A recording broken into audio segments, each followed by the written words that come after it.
Assalamualaikum warahmatullahi wabarakatuh. Perkenalkan, nama saya Dewi Rahayu dengan NIM 20044111724. Jadi kali ini saya akan menjelaskan tentang konsep dasar sistem informasi geografis atau SIG.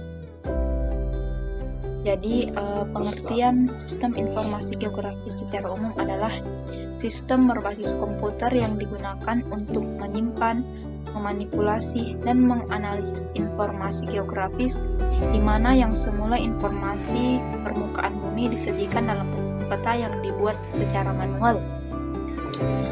Sedangkan pengertian SIG menurut para ahli itu ada 5. Yang pertama itu Aronoff. Jadi menurut Aronoff ini SIG adalah sistem informasi yang didasarkan pada kerja komputer yang mampu memasukkan, memanipulasi, dan menganalisis data serta memberi uraian. Yang kedua itu menurut Salkin dan Thompson. Jadi SIG merupakan sistem komputerisasi data yang sangat penting. Yang ketiga itu menurut Rice. Menurut Rice, SIG adalah sistem komputer yang digunakan untuk memasukkan, menyimpan, memeriksa, mengintegrasikan, memanipulasi, menganalisa, dan menampilkan data-data yang berhubungan dengan posisi-posisi di permukaan bumi. Yang keempat itu menurut Burrough.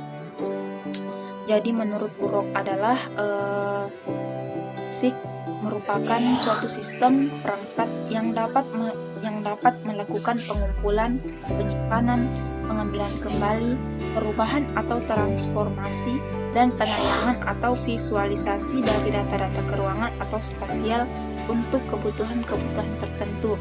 Sedangkan menurut Petrus Pariono, sistem informasi geografis adalah sistem yang berbasis komputer yang digunakan untuk menyimpan, memanipulasi, dan menganalisis informasi geografi. Selanjutnya sumber data SIG. Jadi sumber data SIG ini terbagi menjadi 3. Yang pertama itu penginderaan jauh, yang kedua data teristris, dan yang ketiga peta tematik sekunder. Jadi penginderaan jauh ini adalah data yang diperoleh melalui citra penginderaan jauh berupa foto udara maupun dari citra radar dan citra satelit. Yang kedua ini data teristris.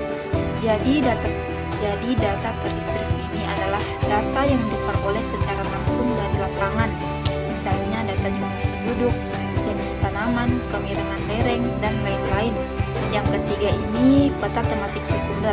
Jadi peta tematik sekunder ini adalah data yang berasal dari peta yang sudah ada, seperti pada geologi, peta tanah, peta hidrologi, dan lain-lain. Selanjutnya komponen SIG.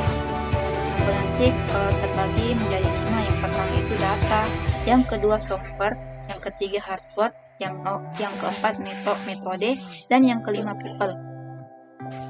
Jadi komponen SIG yang pertama ini perangkat keras atau hardware. Jadi perangkat keras ini berupa perlengkapan yang mendukung kerja SIG seperti CPU, monitor, printer, scanner, plotter, CD-ROM, VDU, dan flash disk. Bagian-bagian perangkat keras beserta fungsinya yaitu CPU atau Central Processing Unit. Jadi CPU adalah perangkat utama komputer untuk pemrosesan semua instruksi dan program. Sedangkan VDU atau Visual Display Unit yaitu komponen yang digunakan sebagai layar monitor untuk menampilkan hasil pemrosesan CPU. Yang ketiga itu disk drive. Disk drive ini adalah bagian CPU untuk menghidupkan suatu program. Yang keempat itu tape drive.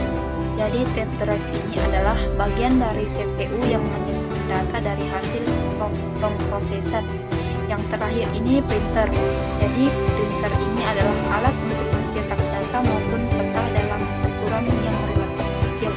Yang kedua itu perangkat lunak atau software.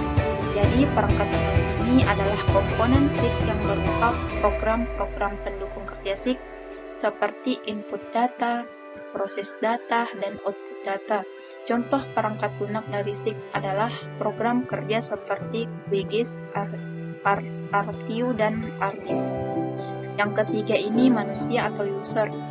Manusia sebagai pengguna atau brainware, yaitu pelaksana yang bertanggung jawab dalam pengumpulan, proses analisis, dan publikasi data geografis. Selanjutnya ini tahapan kerja SIG. Jadi tahapan kerja SIG mencakup 4 hal, yaitu masukan atau input, proses pengolahan, dan keluaran atau output. Yang pertama ini masukan atau input. Jadi dalam kerja sistem informasi geografis, mula-mula yang dibutuhkan data awal atau database, yaitu data yang dikumpulkan selama survei dimasukkan dalam komputer atau peta-peta yang telah ada yang dilarik secara optis dan dimasukkan ke dalam komputer. Database dapat digunakan untuk pengelolaan lebih lanjut. Input atau masukan dapat diperoleh dari penelitian atau lapangan, kantor pemerintah, peta, dan data citra permukaan jauh. Secara garis besar, data dibedakan menjadi 2, yaitu data atribut dan data spasial. Data atribut adalah data yang ada pada ruangan atau lokasi. Jadi secara garis besar, data dibedakan menjadi 2, yaitu data atribut dan data spasial. Yang pertama ini data atribut. Jadi data atribut adalah data yang ada pada ruangan atau lokasi. Jadi data atribut adalah data yang ada pada ruangan atau lokasi. Atribut menjelaskan suatu informasi seperti hutan, sawah, ladang, dan kota. Data atribut dapat berupa data kualitatif seperti kekuatan pohon dan data kuantitatif seperti jumlah pohon. Sedangkan data spasial adalah data yang menunjukkan ruang, lokasi, atau tempat di permukaan bumi. Data spasial disajikan dalam 2 bentuk atau model, yaitu raster dan vektor. Jadi raster ini disajikan dalam bentuk bujur. Jadi raster ini disajikan dalam bentuk bujur sangkar atau sistem grid. Grid pada komputer disebut sel atau pixel. Setiap sel yang mempunyai koordinat dan informasi. Koordinat titik merupakan titik perpotongan antara garis bujur dan garis lintang di permukaan bumi. Sedangkan vektor disajikan dalam bentuk sistem koordinat. Data ini terdiri atas unsur titik, garis, dan poligon. Poligon adalah serangkaian garis yang berhubungan dan kedua ujungnya bertemu sehingga menjadi bentuk tertutup.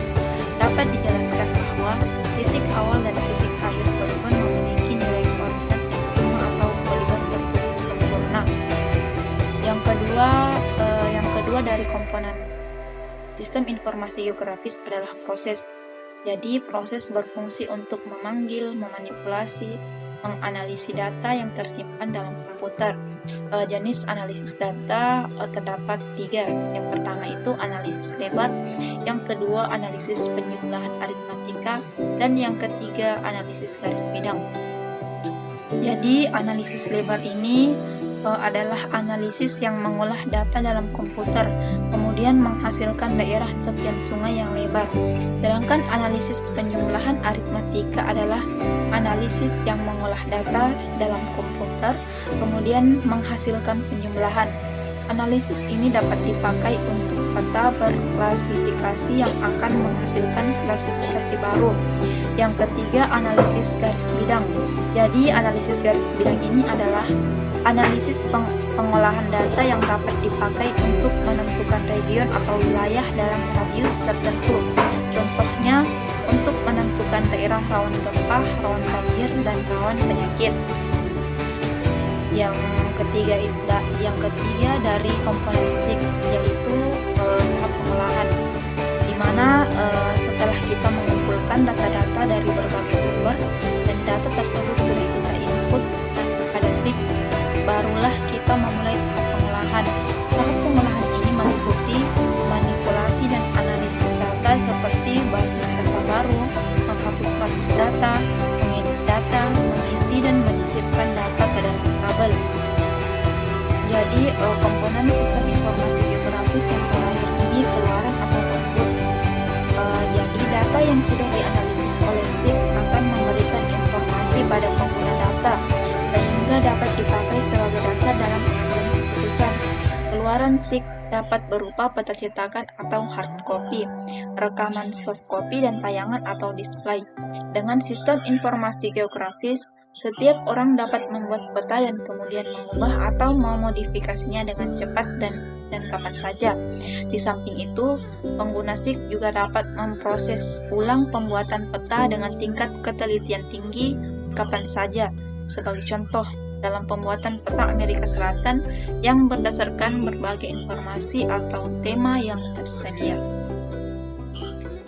Selanjutnya, analisis data sistem informasi geografis.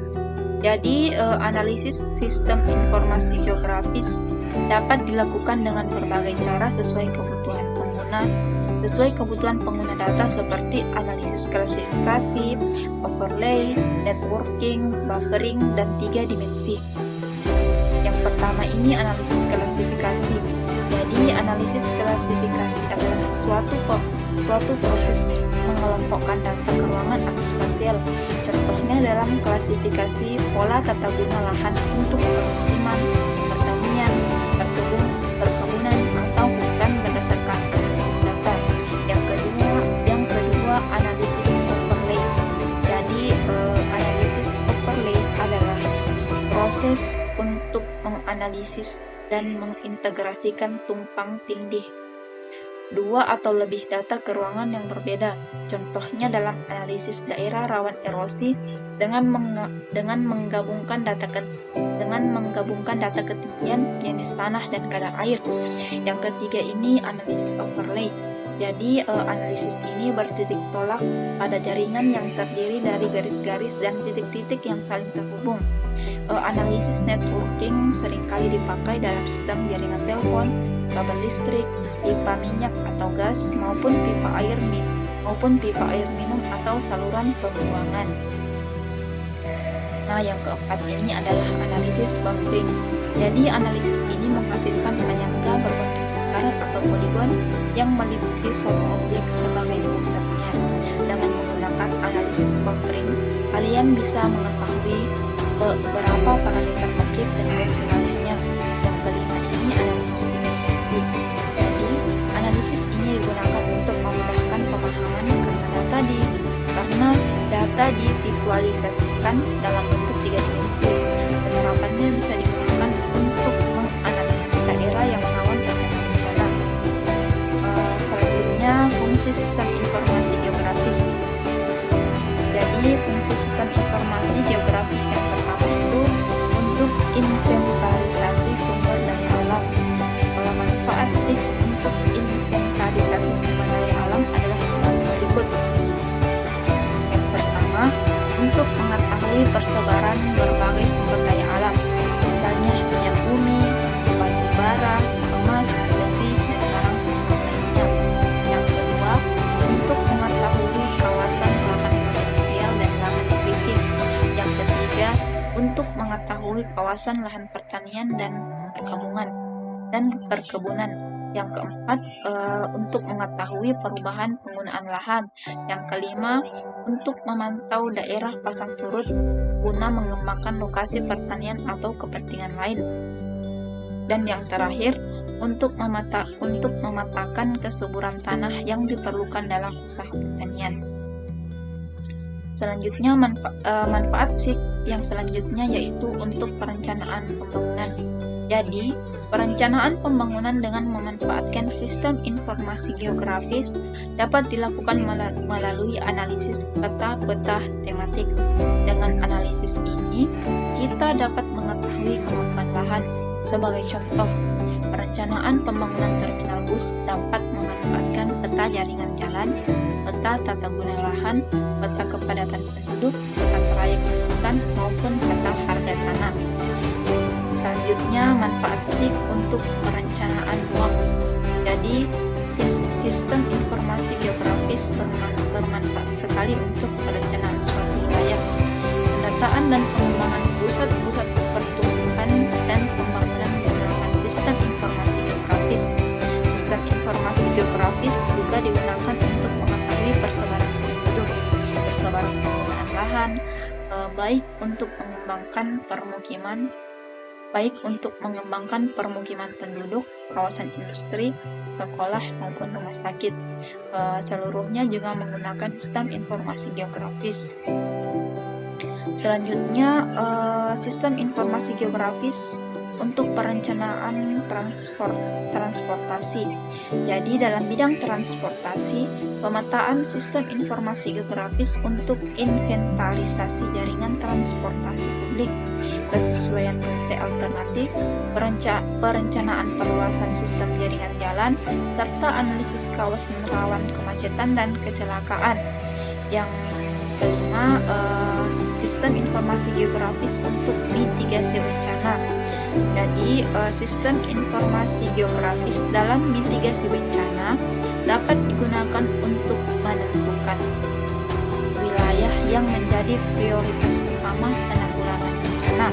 Sistem informasi geografis juga digunakan untuk mengidentifikasi sumber bencana, menentukan lokasi sebagai tempat evakuasi, mengidentifikasi